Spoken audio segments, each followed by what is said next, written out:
Le temps est venu pour chacun de faire son choix entre deux camps, exactement comme il y a à peu près 70 ans en arrière.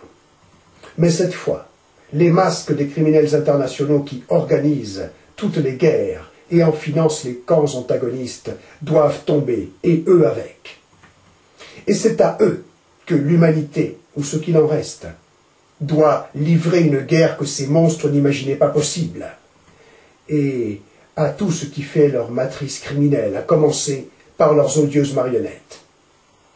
Dites-leur bien à nos gendarmes et à nos policiers, ainsi qu'à nos militaires des autres armes et armées, d'avoir le courage de regarder la vérité en face et de ne pas se dérober quant à la responsabilité d'un choix qu'ils feront en conscience, même s'ils pensaient pouvoir s'affranchir de cette notion. Ils doivent choisir maintenant leur camp, entre celui de la honte, de la lâcheté, du crime contre l'humanité, du crime contre la vie, ou celui de l'honneur, du courage, de l'intégrité restaurée. Il n'existe pas de camp de la neutralité, certainement pas pour eux, et encore moins une fois que l'information leur est parvenue grâce à vous. Le temps d'une guerre ouverte contre le crime organisé est à nos portes. Cette guerre doit être déclarée, puisqu'elle nous est livrée par un ennemi qui nous frappe en traître depuis trop longtemps. Cette guerre doit être celle de nos gens en armes, en premier lieu, contre le crime organisé.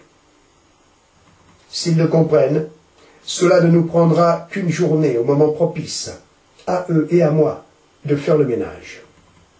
Nous ne saurons pas pour autant tirer l'affaire, loin de là, mais nous aurons su être au bon moment, ce grain de sable capable de faire dérailler les plans infernaux. Dans le cas contraire, cette guerre sera nôtre, uniquement à nous, minorité infinitésimale, consciente d'un peuple opprimé et trahi. Une guerre bien au-delà des actuelles opérations pacifiques de communication, mais dans une logique primaire et vitale de guérilla, contre ceux en premier lieu qui, payés par nos impôts, prétendaient nous protéger et nous servir. Là, ne vous faites pas d'illusions, mes amis. Nous entrerons dans une période sombre d'au moins quelques dizaines d'années de terreur et d'une résistance des plus pénibles. Là encore, bien sûr, j'assumerai mon devoir et une fonction qui évoluera de fait, depuis une position déjà prise pour la cause d'un enfant martyr, Vincent. Cette position, meilleure des protections contre ce qui nous pend au bout du nez, à tous d'ailleurs, se situe entre maquis et clandestinité.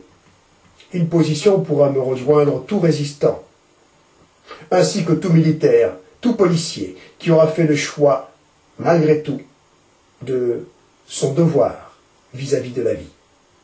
Le choix de sauvegarder son honneur et son intégrité en rejoignant notre camp, avec armes et matériel.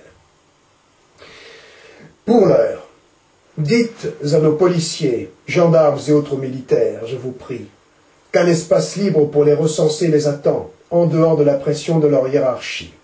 Il s'agit de ma pétition, conçue essentiellement pour eux. Celles et ceux qui, parmi vous, civils, la signent en conscience du risque de votre engagement, ouvrez la voie à nos gens en armes, qui ne seront que plus enclins à faire eux aussi preuve de courage, en suivant votre noble exemple. Le ralliement des résistants pour la Révolution, c'est cette pétition. L'action sacrée suivra, et le moment de passer à cette action sera annoncé par le passage d'un seuil numérique critique d'éléments issus des rangs de nos gens en armes, qui auront apposé leur nom ainsi que leur fonction sur cette pétition. Si eux sont trop formatés pour la prise de responsabilité individuelle, dites-leur bien que c'est le fait de se regrouper entre eux, mais en dehors de leur contexte, bien sûr, pour apposer leur nom et surtout leur fonction sur la pétition, qui peut déclencher l'effet boule de neige qui les mettrait par ailleurs à l'abri de toute représaille. Faites-leur savoir l'impact que leur signature apposée en bloc aurait sur les criminels donneurs d'ordre et expliquez-leur en détail ce qu'est notre stratégie de fond. Notre espoir est là, une fenêtre est entr'ouverte pour quelques instants. Quand elle sera refermée, il sera trop tard. À vous maintenant de faire un miracle. À mort la République Illuminati. Vive la France libre. Vive la Révolution.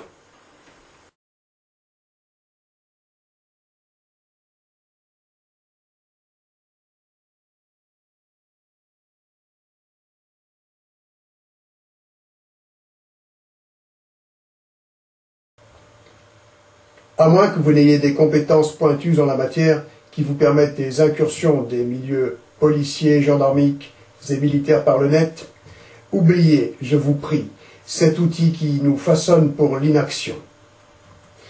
Il faut prendre ses tracts et son courage à deux mains et aller au contact. Le modèle de tract que j'ai élaboré pour le 11 juillet, toujours accessible en PDF, est à votre disposition. Ça n'est qu'un modèle. Nous parlerons plutôt de fiches d'information citoyenne, le terme de tract ayant une connotation péjorative qui pourrait à elle seule vous valoir, pour le comble, une grotesque accusation de tentative de subversion. Concernant la gendarmerie.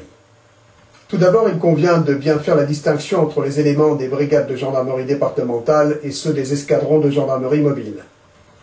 Pour la gendarmerie départementale, il s'agit de petites unités dont les éléments sont au contact quotidien avec la population, détournés le plus souvent d'ailleurs de leur mission au service du peuple, pour participer un peu plus à la grande entreprise de raquette d'État, au prétexte de la sécurité routière.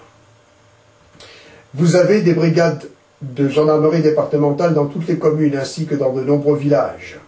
Dans les grandes villes, vous trouverez des unités plus spécialisées, des brigades, des sections de recherche, des pelotons de surveillance et d'intervention, SIG, ainsi que des compagnies, leurs centres de commandement. Ces éléments au galon blanc sont donc plus faciles d'approche, mais à prendre avec de grandes précautions, essentiellement parce qu'en service quand vous les croisez ou allez à leur rencontre. Prenez en compte que leur fonction d'enquêteur constitue une menace pour l'imposture politique et judiciaire, et de ce fait, ils sont la cible d'une procédure formelle de compromission. Il en est de même pour leurs officiers, sans vouloir généraliser, qui sont menacés par cette procédure. Car il s'agit d'un programme de la matrice, qui consiste à désamorcer à la base ce genre de menace et à retourner tous ceux qui pourraient la constituer. Ainsi, bon nombre, hélas, de gendarmes départementaux et de cadres baignent dans la compromission et la corruption, étant ainsi formellement passés dans le camp criminel que nous dénonçons. Cela ne doit pas vous arrêter pour autant.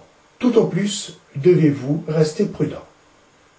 Concernant la gendarmerie mobile, il y a plusieurs escadrons par région, composés d'environ 120 éléments encasernés, dont beaucoup de jeunes gendarmes. Leur mission, à eux, est le maintien de l'ordre.